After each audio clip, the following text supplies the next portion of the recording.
Hello and welcome to another episode of Lost in Science. We are lost. We are in science. We are doing ticking all the boxes, I guess. Joining me with her headphones with cat ears is Linden. How are you, Linden? I'm well, thanks, Chris. And certainly not at all embarrassed that you've just told everybody that I'm wearing cat ear headphones that I've borrowed from my toddler. How are you going? I'm good. They're very stylish, I gotta say. Yeah. I keep thinking I should buy some grown-up headphones, but these ones, I don't know. I like them. I think I'm nailing them. And every now and again, if I bring in an animal story, it feels like they're on theme, which I appreciate as well. Right. We're just lucky you had the same head size as your toddler, but anyway. Yeah. There's another story to be told about that, but we won't go there today. Speaking of stories, have you got something to infotain us with today? I do, but it's not about cats. Okay. So just measure your expectations there. Actually, it's an interview that I wanted to bring to the table today. This is a discussion with an early career researcher. It's so valuable, I think, to share the stories and experiences of people who are getting into research, people who have come from different places, different backgrounds. And this week we're lucky enough to be joined by Grace. We're lucky enough to be joined by Grace Sethanant. Grace she was born and raised in Thailand, and she went over and did a PhD in Canada.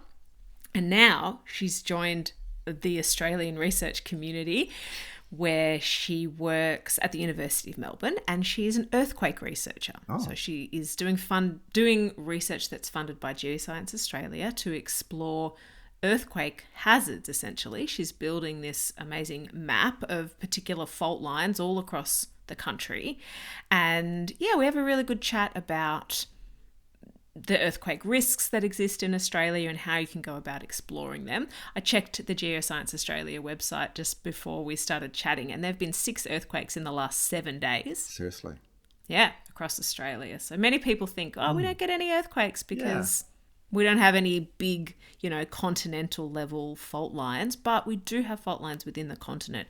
And Grace's research is using some pretty cool techniques to try to piece those together, which can then inform building codes and hazard management planning into the future, particularly in South Australia.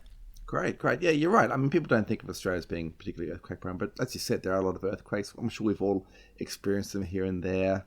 There was 1989, the Newcastle earthquake. Mm-hmm. Yeah, and then there was that 2021, I think, the Woods Hole earthquake over near Mansfield. Remember, where people felt that, even in Melbourne, that Betty's Burgers, that there were some buildings that collapsed and those kinds of things. Yeah. The earthquakes that were recorded over the last 7 days across Australia, most of those were quite small, no more than two units of magnitude. Magnitude 2. It's magnitude 2.5. There are a couple of 2.5s in South Australia. Now, isn't it? Yeah. But that doesn't mean there can't be a bigger one, and doesn't mean those smaller ones, I don't know, can't have some impact. So it was a really nice chat that I had with Grace, and I enjoyed the opportunity to hear her passion for earthquakes and earthquake science globally, and to hear how she's applying that passion in Australia. So that's what I'm bringing this week. Great. What about you, Chris? I'll say whatever rocks you there. What rocks your world? I've got some. It's actually a couple of weeks old now. I don't know how we missed it. One of the big prizes, science awards in Australia.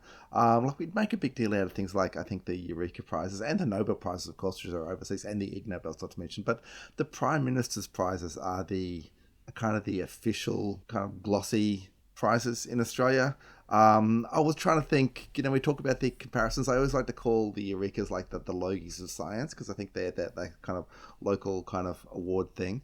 But there isn't really equivalent for the Prime Minister's prizes, something that's given out by, as the name suggests, the government to distinguished scientists. There's not really an equivalent there. Is there an Australian film No. I don't think that doesn't people work. say things like the Oscars of science, but like the the Nobel Prizes are really the equivalent of the Oscars in terms of science, I think. I mean, I think Nobel Prizes are a step above Oscars, but you think of to me, like, if you look at the trio of awards that humans can get, it's like the Nobel Prize, an Oscar, and an Olympic gold medal. Basically, if you get those three, those are the top. You can just lie down for the rest of your life. Exactly. That's what you got to aim for. But and how many people do you know have got all three of those? Not many. I mean, some have got. There are people who've gotten like the first two, like and I'm sure they've been shared. Like, it's got to be like someone who's got like an Oscar and a gold medal, surely. But I mean, like Al Gore famously got a Nobel Peace Prize for his work with climate change, and his movie got a Oscar as well. Yeah. So he is a double threat, I suppose. He needs to get into some of those sports that you can do regardless of your age, like shooting or something, and then maybe he could. Yeah. He could get the triple. But we're not going to be talking about that today. No, we're talking about people who've won this year's Australian Prime Minister's prizes for science, which have no equivalent. That's right. So we'll talk a bit about the main winner, because there's one particular titular prize, but then, a lot of other people were acknowledged as well. So we'll give them all a bit of a shout out. So, stay tuned for that, and on with the show.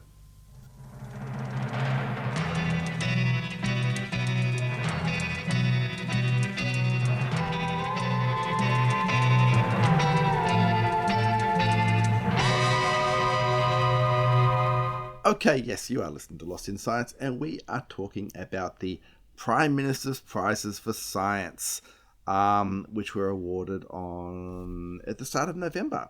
These are the annual awards where the Prime Minister, and particularly, I guess, the Minister for Science, essentially, hands out a bunch of medals to distinguished scientists around the country. Is that how they're picked, Chris? Do you know how they're selected? Is there a panel, or is it the PM and the Minister for Science and the Chief Scientist sitting around just picking names? That's a very good question. I don't actually know. What the process is. That's something that we should perhaps do some research into, I guess. I mean, it'd be with always with the politicians, it's like there's the captain's picks and this sort of thing. So it'd be good to think that Albanese has a favourite scientist. You'd like to think so. And the winner this year, did contribute a lot globally. So possibly they were on the Prime Minister's mind, and that helped their pick. But they must nominate themselves as well. It's not a pull out of the air. They must get nominated, right? It's like properly. There'll be a process. But you're right. It's the main winner this year has had an international impact, and often that's the case with these winners. They're people who are kind of reach a certain level of distinguishment, I suppose, or impact in their careers, and are acknowledged for that purpose. So this year's winner is perhaps best known for work related to everybody's favourite, COVID-19. Having a bit of like I said, a global impact, and not the only person to have been recognised in such a way. Professor Eddie Holmes from Sydney was, I believe, might have been 2021 or something, was one of the first people to be involved in the sequencing or the analysis of the SARS-CoV-2 virus in the early stages, and that stage of virology, and was honoured by a Prime Minister's Prizes in the early days of the COVID pandemic, despite all the conspiracy theorists thinking that he was behind it all. But this particular one I found it's quite interesting. So this is the winner this year is Distinguished Professor Lidia Morawska from the Queensland University of Technology, Polish origin, working in Queensland as I said, and her work is basically on air quality, things that float around in the air, but also just air quality in general. So not just like particles like viruses and the like that can cause health impacts, of which there are many different things that can cause health impacts, but even things like the gases in the air, like carbon dioxide, carbon monoxide, these sort of things all have an impact on our health and our performance, I guess. To me, well, her research is when she set up her lab at QUT, when she moved to Australia, what was it, over 20 years ago, she started looking at really ultra fine particles, didn't she? Teeny tiny little particles that exist in the atmosphere. Measuring them outside, measuring them inside, and trying to understand air quality through those particles and plenty of other ones as well. Yeah, but she actually got her start working on radon, the radioactive gas that is a danger, I suppose, in some buildings, in some old buildings and that sort of thing. So that's more the gas stage, I guess. But yeah, as you said, looking at ultrafine particles, those sort of things, various range of things. And she was behind a move in about July, mid 2020, to get the World Health Organization to acknowledge that the SARS-CoV-2 virus was actually airborne. Because I don't know how you remember, but for quite a few months there, everyone was sterilizing their groceries and that sort of thing. We had that 1.5 meter rule of you had to stand apart, which there are still circles on the floors of shops and chemists and that sort of thing. Don't stand more than 1.5 meters apart. And her work, along with 238 other scientists she gathered together from around the world, basically argued that no, the virus existed as an aerosol. It could persist in the air for a long time, and the distance of the 1.5 meters, which was considered, basically how far a virus could spread in droplets, but people are coughing out. That was an out-of-date notion, and instead we need to be aware that just sharing the airspace with someone is the real risk, and that it was all about getting better ventilation, masks of course, but yeah, primarily about improving ventilation and that sort of thing to control transmission. So yeah, a big shift, I guess, and acknowledged it. I think we all remember when the declaration that the virus was an aerosols, but whether it changed things markedly, because as I said, we still had those 1.5 meter rules and things, and sometimes that health advice can be slow to shift. But yeah, it was a big change in, I guess, the awareness of how the virus was spread and how it could be managed. I do. It's really great to see the distinguished professor recognised in this way for this work, and the work that she did, as you said, in pulling all of those researchers globally together. She wrote that letter, the letter was published, and then I think the next day the World Health Organization updated their guidelines. She was listed as one of Time's 100 influential people in the world in 2021, which is awesome. And it's also great to see that her campaigning, or this platform that she's now been given, will hopefully continue that conversation about air quality. We don't talk about COVID so much anymore, even though it's still very present. But, as Lydia has said in some of her interviews, we don't have any indoor air quality standards. We spend so much of our time inside, but there's no standards that exist or guidelines that exist for indoor air quality. Yeah, there have been changes made since the COVID era to construction codes, standards for newer buildings. Whether they're being adhered to is another matter. And in terms of ventilation, you mean? Yeah. And the kind of things that we're looking at, as I said, it's not just about, obviously when you look about a particular virus, you can focus on that, but it's about other things like the level of things like carbon dioxide, carbon monoxide in the room. And these things can be measured. They're fairly easy to measure, and they're quite high in indoor environments. Yes. And humans don't function well at high levels of carbon dioxide, or especially carbon monoxide. And it's just interesting that, as you said, there aren't regulations around these things. And there is a shift to improve them, but we're still living with kind of old, outdated notions of, crack a window if you can, but don't if it's too cold outside. Yeah. It's a tricky one, isn't it, to think about how you balance the air quality with the insulation. Do you know what I mean? You want to keep warmth in, or you want to keep cool air in if it's really hot outside, but you also need to make sure that the air is healthy. And that's a tricky combo, and it's a combo that a lot of our houses, a lot of our buildings aren't designed for. Yeah. Well, apparently it's, as I said, it's a lot of things are not designed for that. There's kind of, I guess, their tropical architecture approach of having very wide open buildings with the air constantly flowing through. Mm. The standard approach, which will just be to like crack a window kind of thing, um, doesn't make a huge difference to the air quality. That there are newer ventilation systems that make a bigger difference. So that possibly comes at the cost of more energy expenditure and that sort of thing. So there is going to be a downside to that too. But yeah, you're right. There's a lot of factors, and I guess raising that awareness of it's important is the main thing. Yeah, and great to have somebody in Australia being recognised for the decades and decades of work she's done in that space.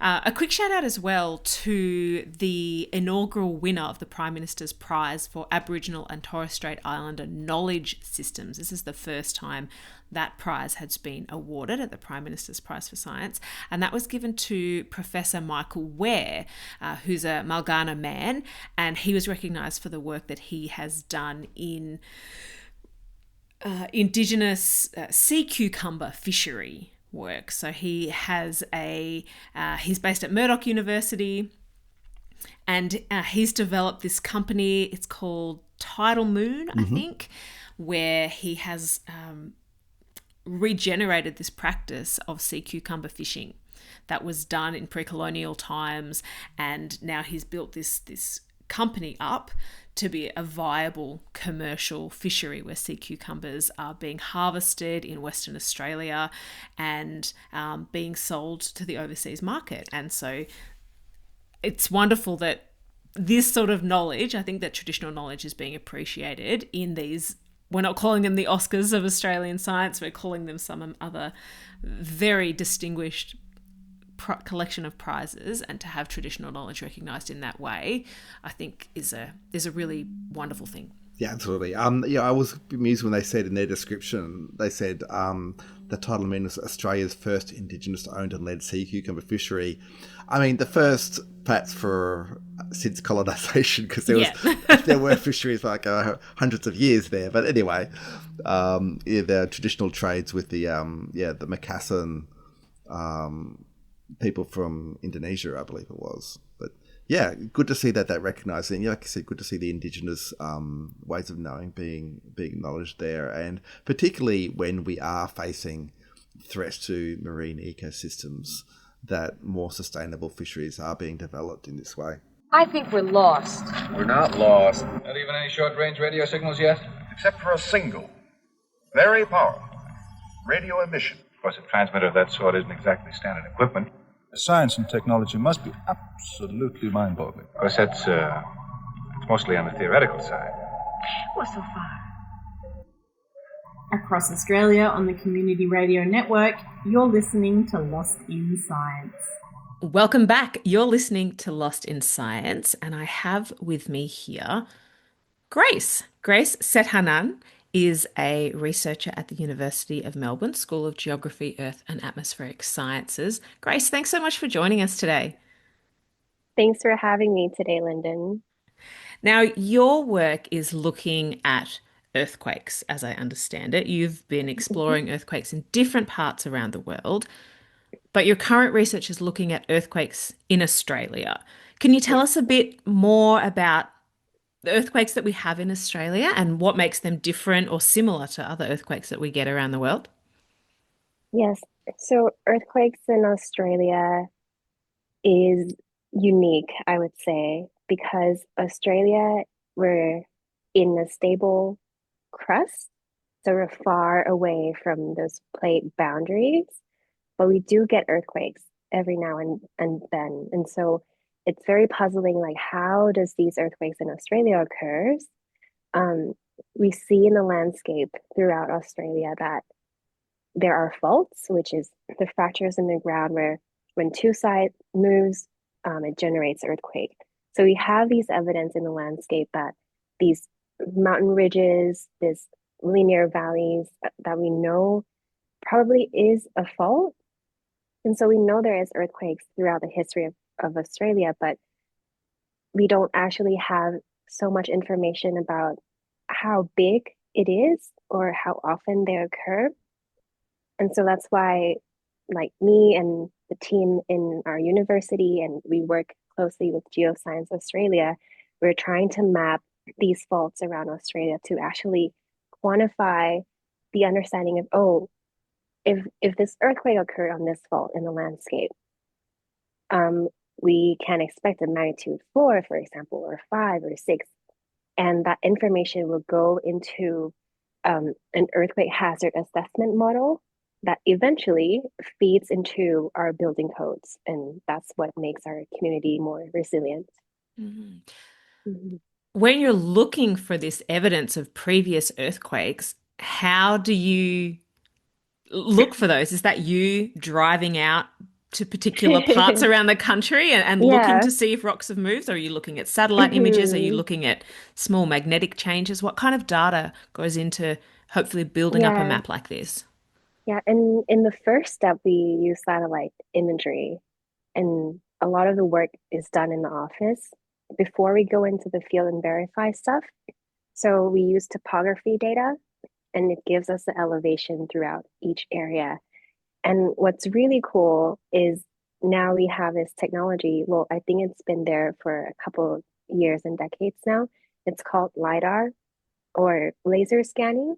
And so when you um, releases those laser pulses from an airplane or a drone, for example, it can actually really penetrate to the ground.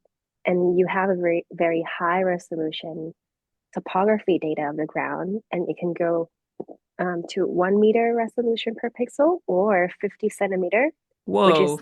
yeah, the data set that I'm working right now in South Australia has, in certain areas, has a resolution of 50 centimeters. So I'm in the office, but I can see the ground to a resolution of 50 centimeters. And those topography data is what I'm using to map any potential faults that I see in the imagery.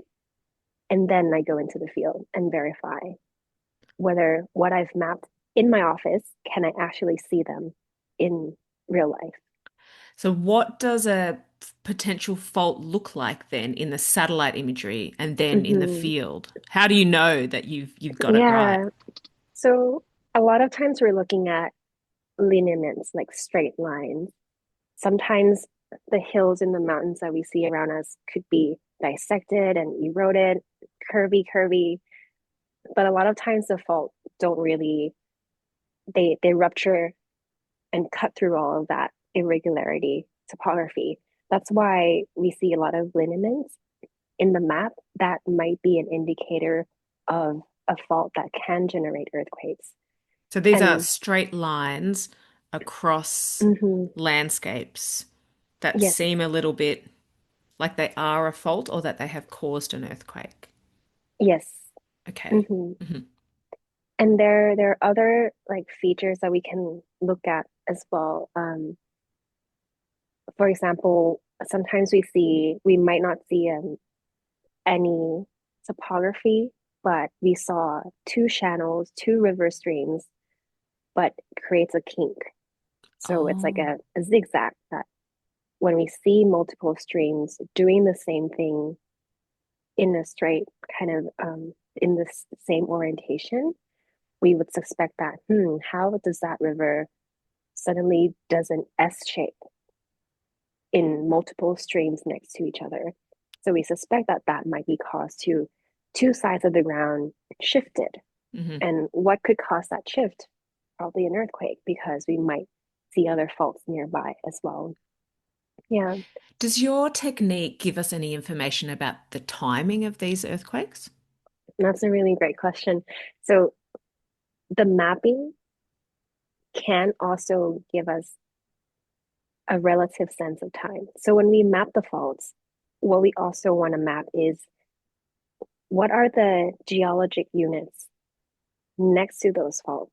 Because if I map a fault and the geologic units on both sides is very, very old, and old in a geologic timescale could be 100 million years, 2 million years, that might not be such an important feature to consider for the building code.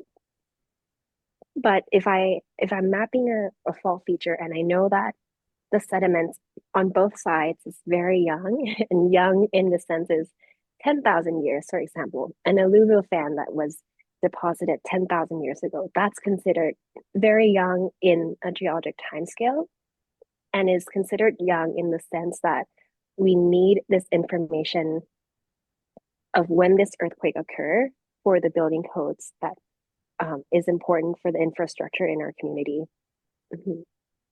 And so like Yeah. when after we map that, we have to go in the field and maybe collect the samples next to that fault or close to that fault to actually get the age. This map that you're working on, how far through it are you? Have you managed to identify any particular hotspots or potential hotspots for these potential regions of earthquakes that occur in relatively young areas that might have an impact on our building and our Mm-hmm. planning in the future?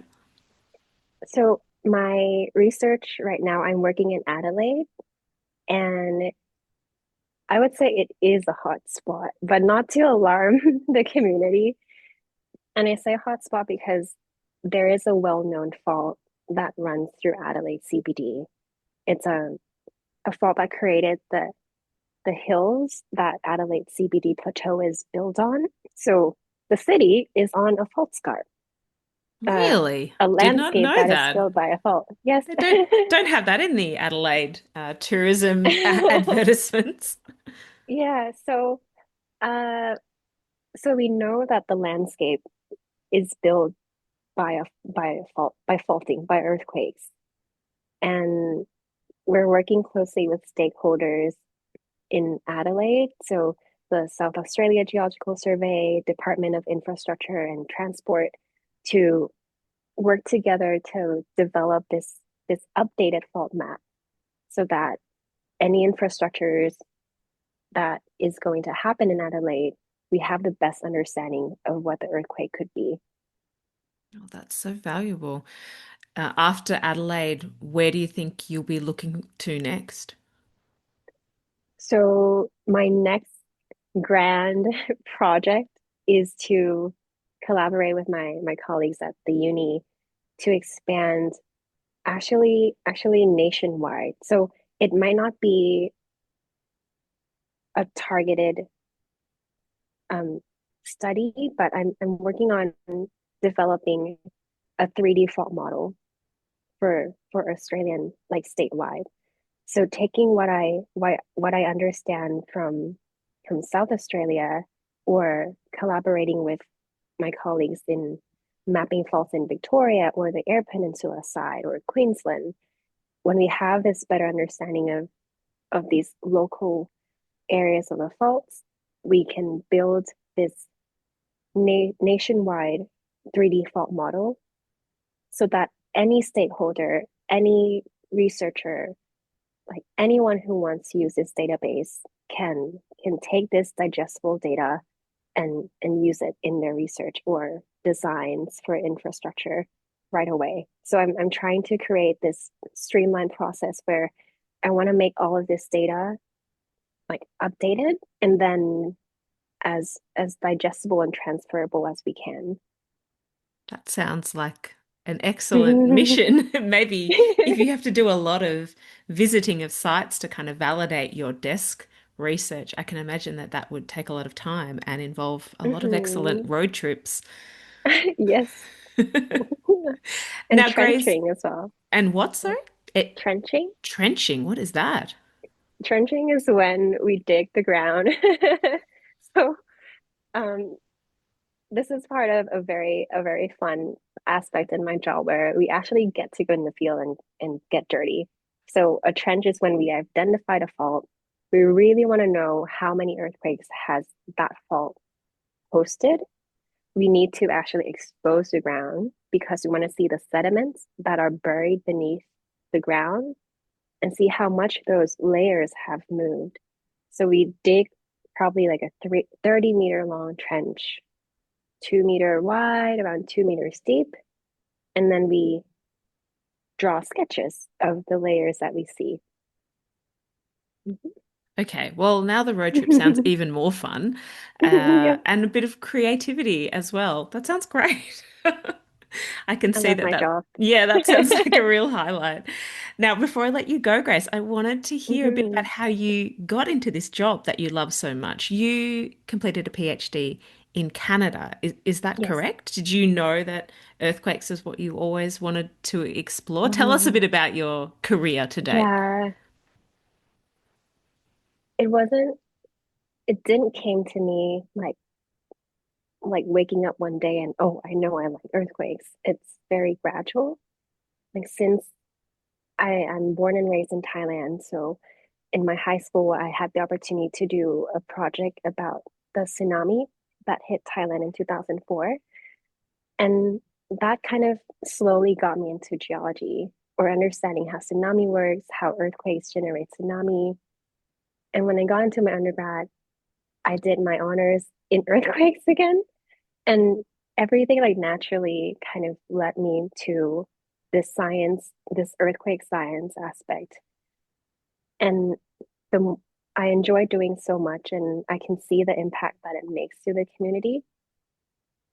And I think that's how I continue my passion in learning about this natural hazard because I think it's fascinating. And when you look at the mountains, when I go to road trips with my friends and I look at the mountains or any linear landscape, my mind would be like, oh, I think that's caused by this earthquake and oh, how is this going to impact us?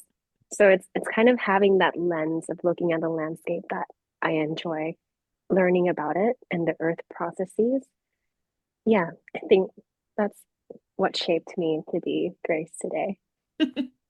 Well, we are very grateful that that has shaped you, and thank you so much for sharing your passion with us today. We've been joined by Dr. Grace Sethanant. Thanks so much for being with us today on Lost in Science. Thank you, Linden.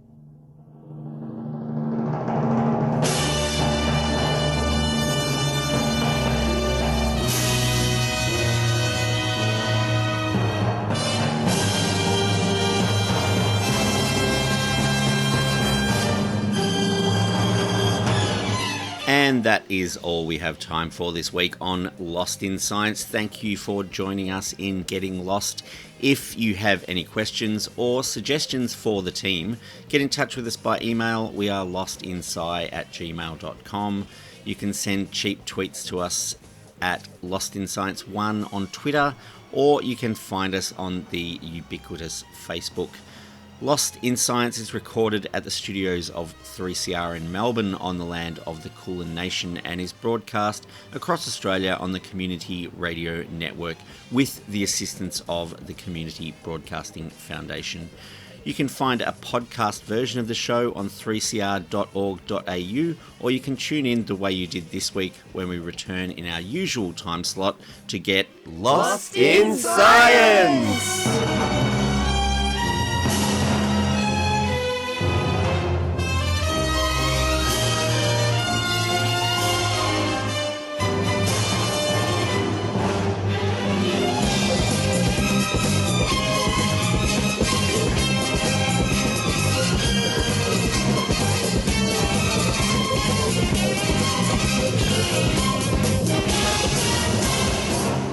Thanks for listening to a 3CR podcast. 3CR is an independent community radio station based in Melbourne, Australia. We need your financial support to keep going. Go to www.3cr.org.au for more information and to donate online.